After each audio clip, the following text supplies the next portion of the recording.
Bonjour à tous, très heureux de vous retrouver pour l'émission Pourquoi Padré avec aujourd'hui cette question de Michael qui a 30 ans. Je suis chrétien d'origine araméenne, je suis en contact avec une non-chrétienne musulmane. Est-ce interdit de m'engager sur un chemin avec elle? Nous parlons souvent de cela, elle et moi, mais en aucun cas je ne changerai de religion. Elle-même pratique aussi la sienne. Alors, Michael, que les choses soient très claires. Vous vous mariez à l'église avec qui vous voulez. Dès lors que vous voulez construire librement avec cette personne une communauté de vie jusqu'à la mort, dès lors aussi, bien sûr, que vous voulez lui être fidèle et que vous voulez fonder une famille. Pour ça, vous n'avez absolument pas besoin de ma permission. Maintenant, nous les prêtres qui sommes un peu au carrefour des confidences, qui accompagnons, qui recevons beaucoup de couples, mais je vais vous dire quelque chose, on ne va pas se mentir. Se marier avec une personne d'une autre religion, eh bien c'est plus difficile.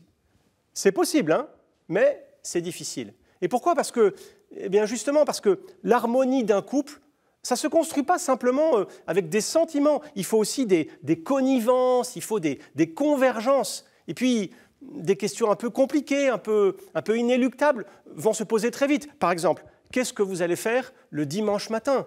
Et que feront les enfants? Est-ce qu'ils resteront avec papa? Est-ce qu'ils resteront avec maman? Est-ce qu'ils iront à la messe? Voilà, moi je connais des couples évidemment où ça se passe bien, parce qu'il y a beaucoup de respect, il y a beaucoup d'amour des deux côtés, et puis j'en connais d'autres, hélas, où cet écart justement des convictions, il conduit souvent à l'indifférence, puis ensuite cette indifférence, elle devient source de tension, et puis enfin, c'est la rupture. Vous voyez, l'amour, il me semble, c'est pas seulement la communion des cœurs et la communion des corps, c'est aussi surtout la communion des âmes. Et je crois, Michael, que vous avez complètement raison de vous interroger avant d'aller plus loin.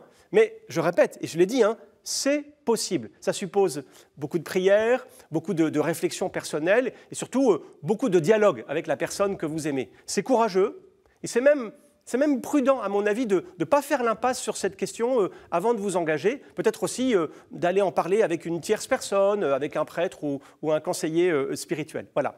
Je veux terminer en vous rappelant que du côté de l'Église aussi, et puis ça montre que c'est important, il faut la permission de l'évêque pour se marier avec une personne d'une autre religion. On appelle ça une dispense canonique. Alors, l'Église la donne presque toujours, à la condition que vous respectiez la liberté de conscience de votre conjoint et que vous fassiez aussi tout ce qui dépendra de vous pour que vos enfants accèdent à la foi chrétienne. Voilà. Merci en tout cas pour cette belle question, Michael. N'hésitez pas à en poser d'autres en envoyant un mail à cette adresse pourquoipadré@ktotv.com ou alors sur les réseaux sociaux. Et puis, retrouvez bien sûr cette vidéo et puis plein d'autres sur le site de ktotv.com. À bientôt, merci.